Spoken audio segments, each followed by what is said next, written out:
conversations everywhere, especially the one focused on Benue State. Right. The Benue killings, the Benue massacre in quotes, which truly is a real massacre, has been in the conversation for so long. And I don't think we're going to stop. We will not stop. We will not stop. Any way you want to put it, we will continue to talk about it. Absolutely. I don't know what you thought about it when you saw the video. Look, I've tried to stay away from those videos as much as I can, just because I understand how I am temporarily with, you know, just seeing this type of visuals. But it is heart-wrenching. My heart goes out to the entire, you know, the families who are affected by this, the communities who are affected by these, the mothers, the fathers, you know, just all the individuals, and even those who are away from Benue State themselves, who are outside and having to be affected by this this violence, this senseless killings that we're seeing in the state. And it also is very worrying, Joe. Just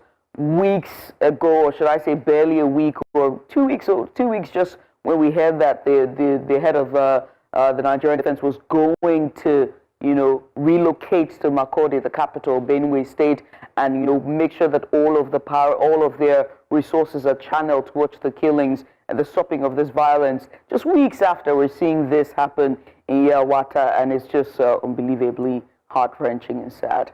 You said it all. It's heart-wrenching. I mean, till now, I am not able to bring myself to look at, to watch those videos, because I don't want to stand having some thoughts streamlined down my memory, and it's hard to erase. Whether we like it or not, we are Nigerians first. I keep saying that here on the program. Before you become a minister, senator, president, you are first in Nigeria. And as long as you've agreed to live in the country and say you're Nigerian, and then this happens. But we did have our new central team move into Benue, and they did a lot of talking, a lot of uncovering. One of the persons they spoke with was, the IG was there yesterday. Egbetuku himself, the IGP, was there. The governor finally came out. Hyacinth Alia. Yes, Reverend Father, Governor Hyacinth Alia. A governor has about three, designates to his name. Title. His title, 3 titles: Reverend, Father, Governor. And his height. Anyway. And doctor. Yes, and doctor as well. Yeah. He was there. Finally, he came out, he spoke, and that was quite expected. It was about time we felt that he would come out and speak, aside from the video that was circulated yesterday where he was seated in the governor's house, or in his house, better still, and he was receiving a call from the president where he was saying, yes, sir, yes, sir. So there are 3 tales to this story. The IGP spoke, the governor spoke, we do have the farmer also spoke, and the president made a statement yesterday. Finally. Yeah. But it didn't also go down well with netizens. Yeah, of course. A section of Nigerians, cross-section of Nigerians, because of a line in that statement. Our job here is to look at everything in totality. Right. I think we'll start off first by looking at the first video that we have, because our reporter, and of course the team at News Central swung into action and showed that we arrived to Benue State yesterday, and we did a lot of combing round, looking for more information, investigative journalism at its best, because that's what News Central stands for at its peak, and that's exactly what we did. Joshua Marayi decided to lead the team, but let's see what the farmer, there's a farmer who actually spoke. Very sad situation. Let's see if we could put that video up, and then we'll react to it in the course of the conversation. My people, my family members, they died in this house, 11, and some died in the other stores, 8. Some died here. My whole family members that died yesterday, day before yesterday, on that very day, there were 20. That is my own family members. I'm not talking about any other thing. That's my own family members. This is my store. Those shops are my stores. Those places are being burned. Please walk. Those places, this place is being burned. Here and up, my house is up there. That place also is burned. And the store where I pack my goods, I store my goods everywhere, has burned. They burned my clothes, They burned everything. They burned our food. All my family members, what we came out with is our clothes, what we wear. And I, standing here, this is what I came out with. And this is the only thing that I have. There's no anything with me. On that very day, rain started in the evening. So we entered, I slept there. So I was sleeping around 10:20. We had gunshot at back there. So before we could notice that something is happened, Fulani men, they entered this place. How are you sure they are Fulani men? Because they were speaking and I was inside the room and I heard them clearly. Not somebody told me. I was inside the room there and they surrounded that room. I escaped narrowly. My brothers born in this house. Some escaped. My dad born in this house. It's a store. It's built for storage. Let's go inside. Can we? We do. So I see you have grains inside. Yeah, of course, yes, sir. And I can see some motorcycles. Of course, yes, sir. Let us estimate. Yeah. As to what amount did you lose here? I can't say sorry precise because it's over millions. Over millions of nairas I'm using this store. What do you store particularly here? I store grains like guinea corn, maize, soya beans, rice, and some Yeah. and we don't have yams in our village because of this crisis. I have to be sincere. Let me take a look inside.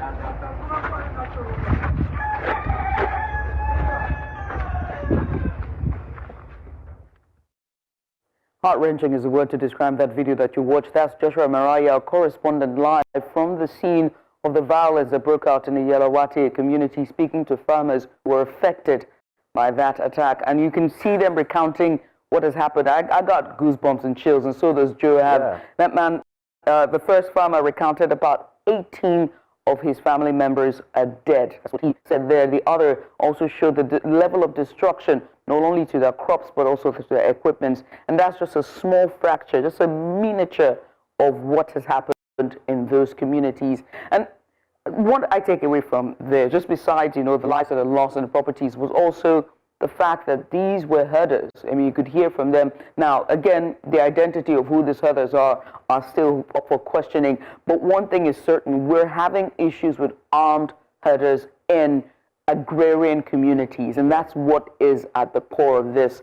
How can we, start to de-escalate these issues and come into those places that are affected? Because people's livelihoods are affected as well. People's homes are affected. How are they going to continue with their lives? These are agrarian, communities, like I said earlier, and their livelihood is farming. And we already have a situation when it comes to food insecurity. So, Joe, very heart-wrenching, I will say. It is. It is. I mean, that's a young man, and you know what's more painful is the fact that these people were just leading and living their lives like every normal Nigerian, and then all of a sudden the attacks came. Right. 20 persons. That you imagine, it's like a complete wipeout of your family. Absolutely. A father is gone, brothers gone, relatives gone. And not just that, they've even taken away the livelihood, how you would survive, especially in tough times like this. Grains, rice, motorcycles, like Joshua was speaking to this young man here as well. He said he used here for storage. Right. And one would start to wonder, is the act aimed at repressing? Is the act aimed at stealing? Because if they are taking grains and just attacked the people, took food, we say, okay, fine, they came to steal food, but these guys didn't just come, they came to cause mayhem and kill. And that's exactly what we've seen. Destruction. It lived destruction, a trail of destruction at their footstep. Now, we also did speak to, we had a chance to hear from the IGP of police for Benue State, for the nation, as well as the head of the Nigerian defense as well, and that's General Christopher Musa, and also from the governor. But let's start with the security forces, what they had to say about this attack. Take a look. Everywhere, You see, when one incident happened, hundreds of incidents have been prevented that are not known to the public. So that this happened does not mean that we have not been deploying. We have actually been deploying. We've been working together with the military and with other security agencies to ensure that this reign of impunity of these criminal elements ends, and we are committed to this. This attack on the peaceful Yelewata community is one attack too many. It is not just an attack on the people of Benue State. It's an attack on the entire nation, and we are not going to accept it. The people of this community are not alone. We are with them. The entire Nigerian communities are with them. A day will come when these bandits will come to operate as they used to, and they will never return. That day is drawing nearer. I can assure you that we are committed to fight this battle and win this war. My appeal to the community is to cooperate with us. They know their environment more than anyone else. They should give us information. They know the strangers.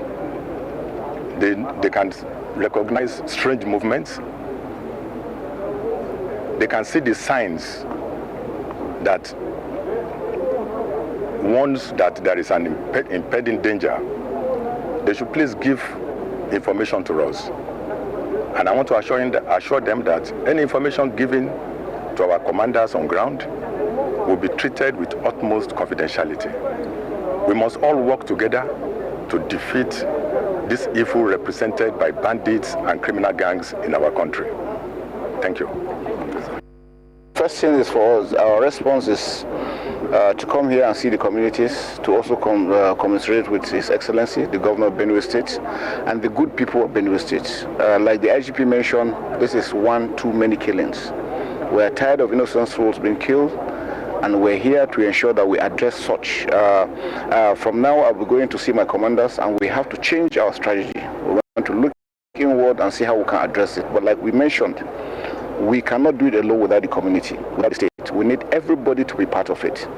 We understand that even before now, we used to have, even within us, people that compromise and give information. Because going around, you see the way some of the burnings were made, they were targeted, and which means they had insiders. And so I've discussed with the communities, the traditional rulers, with the clergy, for us to work united. There have been some issues on trust, and that we're going to address. For us, like I said, we want this to be the last one that will happen. We're going to go all out to ensure that we address it. We are putting measures in other places and it has worked. Here is not going to be different. I want to assure Nigerians that not only Benue State, all over the country, we are determined, based on the mandate of Mr. President, to ensure that we restore peace and tranquility within our country. But we need Nigerians to support us. We must work together as a team. We've also had the information that sometimes some of these people come across borders. Wherever it is they're coming from, we're going to go after them and take them. So we must take the battle to them, not waiting for them to attack. And that's one I think is very, very critical. Tomorrow, hopefully, I will also want to proceed to Nasarawa State to see His Excellency, to be able to, because the borders are actually very critical to the success of what. For the youths, please don't give up. This is our country. We can never, ever give our country up for anything. And this madness must stop and it will end. Thank you very much. Thank you. Those words there from the General Christopher Musa there, who's the head of the Nigerian Armed Forces. They're giving us a speech on the attacks. I like that. I like that. I mean, this is tough statements made from the IGP, making it clear that very soon it's going to be over. Right. Also, the army also speaking about changing strategies, which is also good. One of the things that we saw during the former president's administration, talking about former President Muhammadu Buhari, was that when insecurity heightened, we did see some of the security chiefs and operatives come on live TV and explain the processes that they're going to use to fight insecurity. Right. Which many had condemned then and say, it's like trying to tell a thief that, listen, we're going to put light and at night we'll turn it on at 12.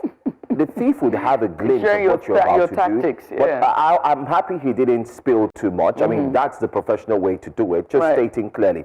However, I have a worry and a concern. And my concern here is, could it have been a case of the boy who cried wolf, in a sense that it was taken in that light? How do I mean? The governor of Benue State, if you recall, few weeks ago, had been crying blue murder. He was screaming, please, these people are taking over my state. These people are attacking us. And I thought to myself, when I saw, the reaction we saw yesterday, that what if we track back? These reactions were done 4 weeks ago, 1 month ago. Would that young man have lost 20 persons, family members? Would people have died the way they died just a few days ago, over 200 persons? Would the Pope have had the reason to have spoken the way he did about Nigeria? Again, if we put it in context, maybe if we acted soon, it would have been a bit better.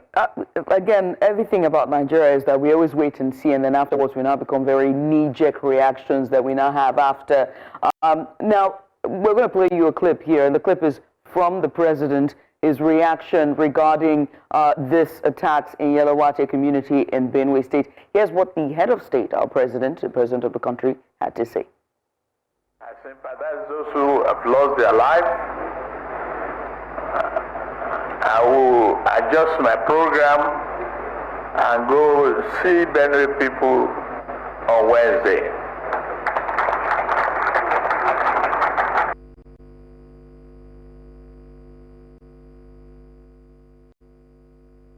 And that's the president there, just saying that he would arrange his time and go visit the victims of this attack on Wednesday. Now, bear in mind that he finally put out a statement yesterday, Monday. These attacks happened on Sunday, and just as it had happened, the Pope, Leo XIV, had already put out prayers during the Sunday Mass, a step faster than the president. Now, I wanted this to roll so I could just tell you what my own reaction to all of this is. Go ahead. And that is that if we cast our mind back to 2014, when the Chibok girls were taken, this very administration was opposition.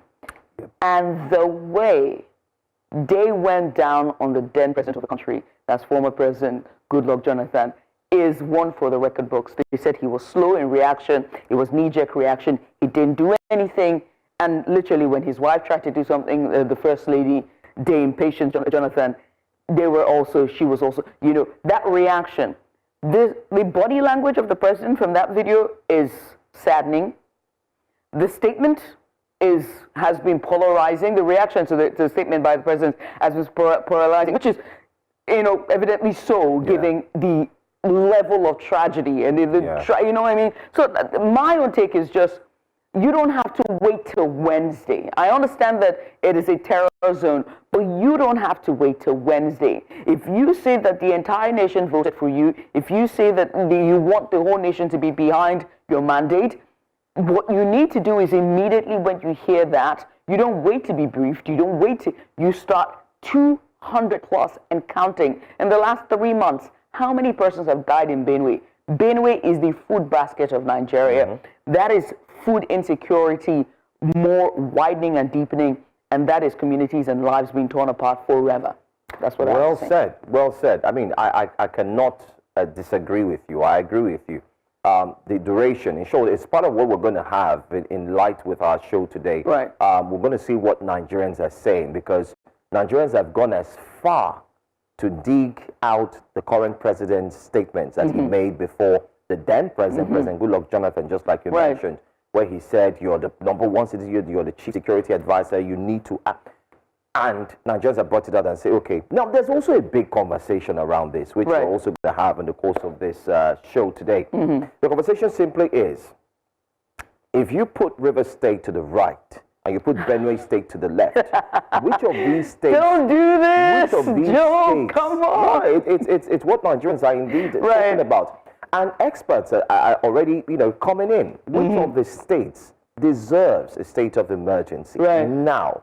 Because the killings haven't stopped. They've continued non-stop. So which of these states deserve to have a state of emergency? Right. And that's a different kettle of fish that we need to discuss. But I agree with you in terms of everything said. Knee-jerk reaction, misplaced priorities. I mean, if the president is more concerned. I mean, from what we've seen in Rivers, if we're going to bring Rivers, and just to add to what you said, you're more concerned about the number of barrels that you're producing per day to meet your quota. To keep the economy going. But also, agriculture is also important. If you're keeping the economy going, who are you keeping it for? If they're dying like flies in Benue. I hate to use that analogy, but it is saddening. But this doesn't mean that we do not commend the fact that the security chiefs had stepped in yesterday. The only thing I've mentioned here on this show, and I know a lot of persons have also said, even some of our callers, is could it have been done earlier? Because if it were done earlier, we don't think the number of lives that were lost would be up to this number that we have now. Absolutely. And I'm going to go back to the story of the boy who cried wolf. They could have thought that the governor was the boy who cried wolf. He kept crying and nothing was happening until it became clear. And then they had to make a decision. But then again, that's practically all that we're going to take on our wake-up conversations today.